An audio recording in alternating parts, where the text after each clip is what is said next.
Ձեր որդու մասին նա փոխգնդապետ էր,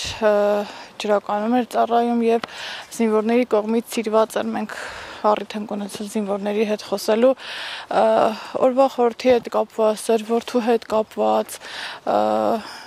ինչ ունեք ասելու։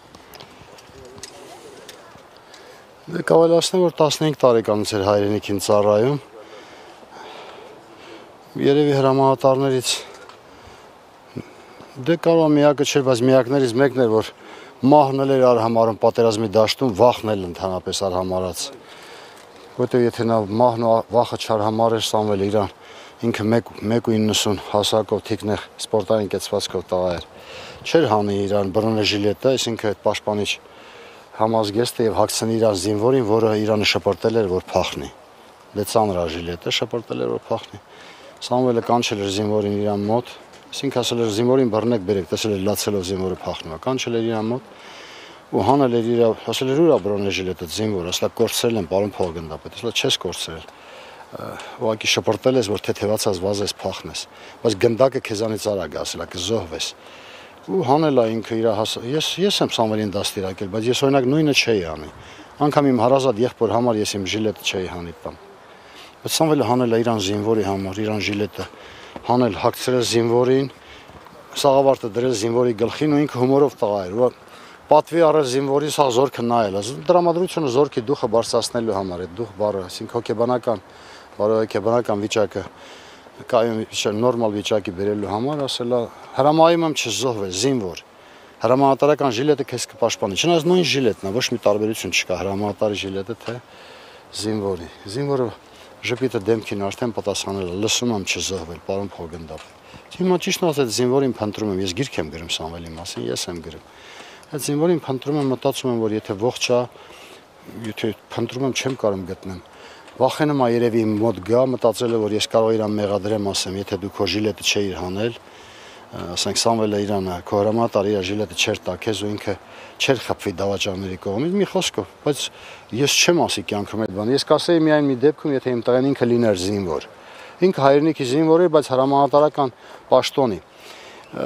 Ինքն է որոշել, որ զինվորը պետք է ապրի, ինքը հարցականի տակ մնա։ Ու ես ոչ մի բան այդ զինվորին ված չեմ ասի, եթե լսում էլ է, թող ինքը ազատ գա ինձ հետ շփվի, որտեղ ուզում եմ իրանից լսեմ այդ պատմությունը։ Գրքի մեջ իր անունից գրանցեմ, իրան էլ հավերժացնեմ իր հրամանատարի հետ միասին։ Պատերազմին մասնակցել առաջին պատերազմին, այո, բայց ի տարբերություն առաջին պատերազմի, առաջինում մենք հայրենիք ենք ազատագրել, ցավոք երկրորդում կորցրել, հիմա որպես առաջին ազատամարտի մասնակից, այն ինչ եղավ Արցախի հետ եւ շարունակում է մեր հայրենիքի հետ լինել, ինչպես է, ինչի հետևանք է ցես, ինչը սխալ արեցինք։ Ես մինչև այսօր էլ ասենք, որ երեխեքին ռազմահայրենասիրական դաստիարակություն եմ տալիս, ասում եմ, որ մեր բանակը չի պարտվել։ Բանակին կեսում ընթացքից կանգնեցին, ասին դու պարտվել ես։ Բանակը չի պարտվել, բանակը շարունակում էր կռիվը։ Ես դե համաշխարհային պատմությանն էլ եմ գերազանց տիրապետում, Հայաստանի պատմության աշխարհագրությանն էլ եմ գերազանց տիրապետում։ Մեկ-մեկ Հայաստանի ղեկավարությանը ես գրում եմ, դիմում եմ, ասում եմ, եթե դուք պատմություն եւ աշխարհագրությունը գոնե մեր երկրի, մեր Հայաստանը եւ տարածաշրջանը, ես փոքր 4 հարևան երկրների պատմությանը տիրապետեիք եւ աշխարհագրությանը, դուք այդքան հեշտությամբ մեր հողային տարածքներից չէիք ազատվի։ Չէիք ասի, այստեղ սար է, այնտեղ ամմշակ է, այնտեղ ջուր չկա, այնտեղ ձյուն է եւ այլ։ Ախր դա մեր մոտ բացակայել է միայն ուղղաձիգ հրամանատարական ամենավերևի օղակի հրամանատարական բանը։ Մարդը, դա բացակայել, եթե լիներ, ասենք, ուղղակի ամենանորմալ հրամանատար մեր բանակը չէր պարտվի։ Հետո ես ասում եմ Ստեփանակերտը գրավում էին, թող գրավեին Ստեփանակերտը։ Ստեփանակերտում բնակչություն չկար կամ կար շատ քիչ թվով, թող գրավեին թող ավիրեին Ստեփանակերտը։ Մոսկվան էլ Նապոլեոն Բոնապարտը գրավեց։ Դիտավորյալ Կուտուզովը, ռուսական ֆելդմարշալը հանձնեց Մոսկվան Նապոլեոնի զորքերին։ Նահանջեց Մոսկվայից։ Բանակը վերակառուցեց, ուժեղացրեց 3 ամիս հետո մտավ Նապոլեոնին Մոսկվայում ջարդեց, հետ մղեց մինչև Փարիզ, տարա Փարիզում իր որջում Նապոլեոնին ջարդեց։ Ինչ անենք, Ստեփանակերտը դա ոչ Քելբաճման Խարվաճարներ, ոչ Լաչինի շրջաններ, ասենք այդ Բերձորի, ոչ Աղդամներ, այդ տարածքները հանձնված չէին թուրքերին։ Թուրքական անգամ Թուրքիայի բանակը չէր կարա Քելբաճարը գրավել։ Թուրքական բանակն էլ չէր կարող Քելբաջարը, բայց մենք սկուտեղի վրա էնել Ալիևի որոշած օրերին, որ օրն է իրան պետք, այսինքն մեր Մոնթեի ծննդյան օրերները, մեկի օրերը եւ այդ օրերին սկուտեղի վրա մատուցում ենք Ադրբեջանին։ Թուրքական բանակը, Թուրքիայի Էրդողանի գլխավորությամբ այդ Չոբանը, եթե գային էլի չէին կարող մեր բանը գրավեն։ 5 տարի է անցել։ 5 տարի անց խոսում են խաղաղության մասին, խաղաղություն բերելու մասին Ադրբեջանի հետ։ Դուք հավատում եք այդ խաղաղությանը, որ պետք է բերեն։ Ուժեղը երբեք թույլի հետ խաղաղության չի ձգտում։ Նախ պետք է էլի պատմություն պետք է իմանալ։ Թուրքերը մեր տարածաշրջանում հայտնվել են առաջ անգամ 1064 թվականին, այսինքն հիմա 25 թվից 64 39 տարի հետո կլինի 1000 տարի, որ թուրքերը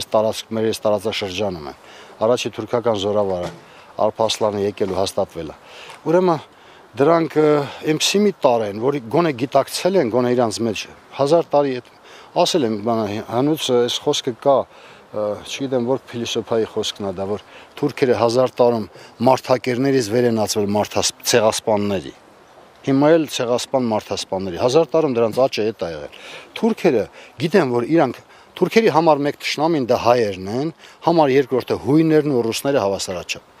Ինչի համար ենք մենք համար մեկ ճշնամին, որովհետև թուրքական պետության մեծ մասը հիմնված է հողային առումով հայկական հողերի հայկական տարածքներում։ Դրա համար էլ այսօր թուրքերը չեն ուզում, որ հայկական պետության գոյությունը չեն ուզում, ասենք, որ այս տարածաշրջանում լինի։ Հետո հունական պետությունը։ Ռուսներից էլ վախենում են։ 14 պատերազմն ունեցել, ռուսները 14 անգամ դրանց հաղթել են, բացի Ղրիմի պատերազմից, որ Անգլիան ու Ֆրանսիան Թուրքիայի թիկունքին կանել են, պատերազմն ավարտվել է կոպիտ ասած ոչ ոքի։ Ես չեմ հավատում խաղաղությանը։ Ադրբեջանն այսօր 10-րդ դասարանցու ֆիզիկական ուժի տեր է, Հայաստան առաջի դասարանցու, ում մեղքն է, դուք ինձանից պակաս չգիտեք, ում մեղքն է դա։ 10-րդ դասարանցին երբեք առաջի դասարանցու հետ հաշտության խաղաղության կարիքը չունի, նա չի ուզում այդ խաղաղությունը։ Չունեն արել այդ տարբերությունը հսկայական ուժի։ Մեկը թուրքերը չեն սիրում մեզ։ Թուրքական գյուղերում, եթե թուրք հայերը միասին ապրել են, թուրքերը միշտ հայ աղջիկներին, հայ կանանց ընտանիքներին, որտեղ գեղեցիկ հարսներ ու աղջիկներ են եղել, թուրքերը իրանց այն նոր ծնված լակոտներին, այդ թուրքական այդ իրանց բարով այդ գյադեքին, դաստիարակել են դեպի քրիստոնյա կինը եւ աղջիկը, մասնավորապես հայ կինն ու աղջիկը։ Այսինքն նրանք այն ժամանակներում իրանց հարևան հայ ընտանիքի վրա են աշկ ունեցել։ Այսօր խիչը պետք է նրանք ունենան հայ պետության վրա աշկ, մանավանդ որ այդ պետության հիմա որ կեսն ասում են միջանց կա, մեծ մասն ասում են միջանց կա, ես էլ եմ դրա հետ համաձայն որ դա միջանց կա, որտեղ եթե միջանց չներ Ալիևը երբեք ռեխն այսքան բացած այնտեղ այդ ստորագրությունը չէր դնի, նախաստորագրություն, չնայած նա վերջնական ստորագրություն չի էլ դնում, կդնի ընտրություններից առաջ ուղղակի։ Ընտրություններից առաջ կդնի այդ ստորագրությունը, որպեսզի Իրան ենթակա իշխանությունը վերընտրվի։ Այս դեպքում ի՞նչ է պետք Թուրքիային եւ Ադրբեջանին Հայաստանից, եթե խաղաղություն չեն ուզում։ Թուրքի համար լավագույն հայը դա մեռած հայն է։ Իրանք չեն թաքցնում դա։ Իրանք այսօր են ասում, որ մենք իրանք խաղաղության կարիքը չունեն, ուժեղը թույլ է խաղաղություն կնքվում է երկու հավասարազոր ուժերի միջև։ Եթե մի ուժը շատ ցածր է, այն բարձր ուժը ավելի ուժեղը չի ուզում նրա այդ խաղաղություն կնքի։ Մանավանդ, որ նրանք մեր արյան թշնամիներն են։ Կրկնում եմ, Թուրքի համար թուրք ասելով ես նկատի ունեմ թուրք-ադրբեջանցի։ Նրանց համար լավ բան ամենավատ ազգը դա հայն է, որտեղ նա գիտի ես իշխանությունը որ վաղը մյուս օրը փոխվեց, թեկուզ լավ 15 տարի հետո փոխվեց, թող իրանք հանգիստ նստեն այդ իշխանության։ 15 տարի հետո էլ փոխվեց այդ իշխանությունը։ Մեկը գալու է մի իշխանություն, որը չի հաշտվելու այս իրականության հետ։ Չի հաշտվելու այս իրականության հետ։ Այսինքն այդ ամենայնիվ դուք լավատես եք։ Բացարձակապես լավատես չեմ ես, աղջիկս, չէ։ Ուղղակի մեր ճակատագրի մասով։ Մեր ճակատագրի մասով, եթե սենց շարունակվի, ես ընդհանրապես մեր ճակատագրին տալիս եմ մաքսիմում, եթե լավագույն դեպքում, որ մերոնք բան անեն, մեր ազգը ընդհանրապես սիրում է կենցաղում, գոնե իր կենցաղը կառուցելու որոշակի մոտիկ հեռանկար ունենա։ Չեմ ուզում իրանց հեռանկարի վրա բանը ջուր լցնեմ, ուզում եմ ասեմ գոնե մի 15 տարի։ Եթե սենց գնաց, խաղաղ ձև Հայաստան դառնալու է անունով կարող է մնա, ասենք, որպեսզի ասենք ՄԱԿ-ի աշխարհի պետությունները այդքան բան չանեն, չընդվզեն, ասենք Թուրքիայի, վերջը բանը, դրանց սանկցիաների տակ չմտցնեն թուրք-ադրբեջանական պետություններին, մի 15 տարի կարող անունը պահպանվի որպես հայկականություն, բայց մեր տարածքում մնալու են ոչ հայրենասեր հայերը, որոնք ծառայել են թուրք-ադրբեջանական բանին, բիզնեսին ու նրանց բոսերին ու նրանց բանակային իշխաններին, գեներալիտետին։ Ուղղակի ռեստորանային, ասենց հյուրանոցային ծառայություններ են մատուցելու, մեր ազգից մնալու են դրա։ Ոնց որ ասենք մի քանի տականք մնացել են Ստեփանակերտում, այնտեղ ասենք, ստեղ մնալի են մի 15-20 հազար կամ թող 100,000-ը մարդ մնա։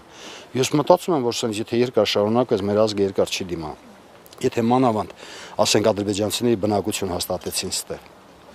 Ես այն ժամանակ կրասնասեր, ես ինքս ճամբարակից եմ։ Կանգնում էի ճամբարակում այն ժամանակ, դիմացս թուրք էր, այս կողքը թուրք էր, այս կողքը թուրք էր, ետևը թուրք էր։ Հիմա եթե թուրքերը եկան այդ նույն իրանց տարածքները նախքին, թուրքերի թիվը եղել է 160,000 մարդ համարով, ես էլ գիտեմ անգիր, ընդամենը 160,000 մարդ, բայց նրանք ձևակերպելու են, որ իրանցից ծնվածները, նրանց թոռները եւ այլն վերջի 30 տարում մոտորապես իր հետ կազմում են, ասենք, միլիոնին մոտիկ մարդ։ Եթե այդ միլիոն մարդը մտավ Հայաստան, նրանք դիտավորյալ պրովոկացիաներ են սարքելու, դիտավորյալ հայ աղջկան վիրավորելու են, հայ աղջկա թևից քաշելու են, հայ աղջկան փախցնելու են, հարսանիքի տեղից հայ հարսնացուին փախցնելու են, ոնց որ ժամանակին իրանք միշտ արել են։ Գրգռելու են մեր հայ տղամարդկանց, եթե տղամարդիկ դեռևս այդ որոշ չեմ ուզում խիստ խոսքեր ասեմ, եթե թասի բառը թուրքերեն, եթե այդ պատվի զգացումը դեռևս մեր մեջ կա, մեր աղջիկներին կանանց նեղացնելու են, միջազգային բանը խժդժություններ են առաջացնելու, որ թուրքական բանակները կամ կողմից Արաքսից են Թուրքիայի բանակից որոշ ստորաբաժաններ, այս կողմից Ադրբեջանի մտնեն ու ասեն մենք ոստիկանական ֆունկցիաներ ենք իրականացնելու, մեր ազգի արդեն ստեղ բնակեցված ազգի, որ մենք սիրով գրկաբաց այսօր մեր կառավարությունը գրկաբաց ասում է, թող գան, ինչ ա եղել, թող գան առևտուր անենք, մեր պետականությունը ոնց որ կանաչի ծախելու ու առնելու վրա հենված է, ոնց է հնարավոր։ Թուրքերը այսօր խորը արմատական բան են մտածում, պլանավորված իրանց 100 տարվա պլանները չեն փոխվել, անգամ ցեղասպանությունից առաջ ու հետո մինչև այսօր։ Մենք ասում ենք կգան առևտուր կանենք, պոմիդոր կծախենք, պոմիդոր կառնենք եւ այլն, ասենք, կանաչի կծախենք, կանաչի կառնենք։ Ձեզ այնքան ասելիք կա, ես գիտեմ որ դուք ես հիմա դուք եք ասենք անապետ, ես հենց թուրք հայկական։ Այսօր Սամվելի մասին ես արդեն ավելի քիչ եմ ասում, Սամվելի զոհվելու օրն է վաղը չեմ իսօր, ես այդ օրը ամեն ինչ կասեմ։ Այս պետական երկու դրոշները իջախոնավելու ենք ներքև Հայաստան եւ Արցախի։ Իմիջիայլոց էլ ասեմ, բոլոր տղեկ հարգանքի արժանի են։ Ուղղակի իրանց ծնողները ես չգիտեմ ոնց են մտածել, որ ասենք որ հայեր, հայաստանցիները դրել են միայն Հայաստանի դրոշ, ես ասես պատերատ նայեցեք, միայն Հայաստանի դրոշն է,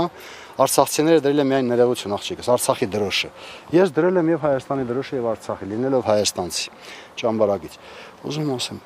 Թուրքին պետք է ճանաչես, որպեսզի կարաս Թուրքի հետ հարաբերվես։ Թուրքը այսօր մեր վրա ծիծաղում են։ Էրդողանն ու Ալիևը իրար հետ են ընկնում, չեմ ասում ում վրա են ծիծաղում, որ մեկ էլ ինձ վերջը ներվերս առանձները ես գիրք եմ գրում, գոնե գիրքը գրեմ նոր մեռնեմ Սամվելի։ Ավարտել մանու մի տարի ու կես էլ այդ գիրքը գտել։ Ես մի փոքր ուշ միացա Սամվելի ձեր որդին։ Հա։ Անցան ողջ։